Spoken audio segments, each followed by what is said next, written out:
ne e mirëpresim vendimin e Bashkimit Evropian për të hequr masat që ishin vendosur Kosovës.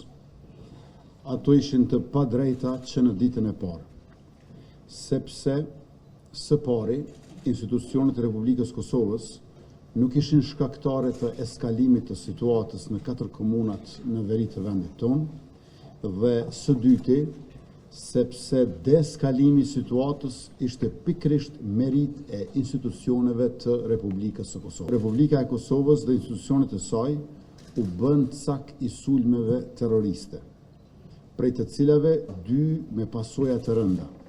Ai në Banjës të Zveçanit me 24 shtator të vitit 2023, ku mbeti i vrarë rreshteri policor heroi ynë Afrim Bunjaku, dhe tjetri në kanalin Iber Lepens në Varag të Zubin Potokut me 29 nëntor 2024, që synonte dëmtimin e pariparueshëm të infrastrukturës kritike.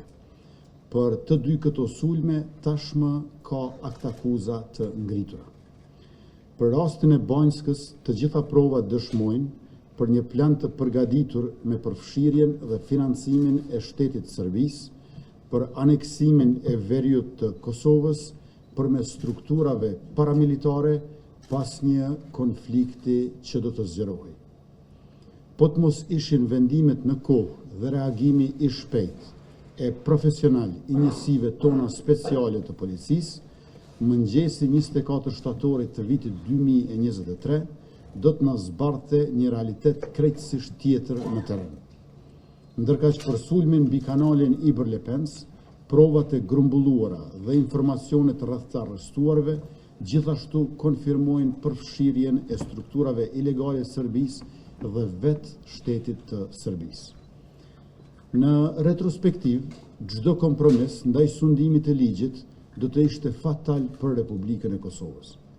Situata e qetë, lëvizja e lirshme dhe funksionimi i institucioneve të shtetit në veriun e Kosovës është pikërisht sepse ka triumfuar sundimi i ligjit dhe rendi publik. E me gjithë këto, gjatë gjithë kësaj kohe, nuk kemi qenë asnjëherë të hidhruar me Bashkimin Evropian. Kemi mbetur plotësisht të përkushtuar ndaj integrimit evropian për përmbushjen e kritereve për antarësim dhe për të vazhduar si aleat dhe kampion të vlerave demokratike. Por më duhet të them edhe diçka. Republika e Kosovës, masat më të mëdha financiare, nuk i ka vuajtur nga Bashkimi Evropian, por nga opozita parlamentare. Në muajin e kaluar, përkundër insistimit ton, Kuvendi i Republikës u shpërnda pa u votuar plani i rritjes së Bashkimit Evropian në vlerë prej 880 milion euro dhe 3 marrëveshje me Bankën Botërore në vlerë mbi 120 milion euro, pra mbi 1 miliard euro gjithsej, në mungesë vullnetit dhe të votës së opozitës. Andaj uroj dhe shpresoj që pas zgjedhjeve të 28 dhjetorit dhe konstituimit të kuvendit, edhe opozita e tanishme t'ja heq masat Kosovës.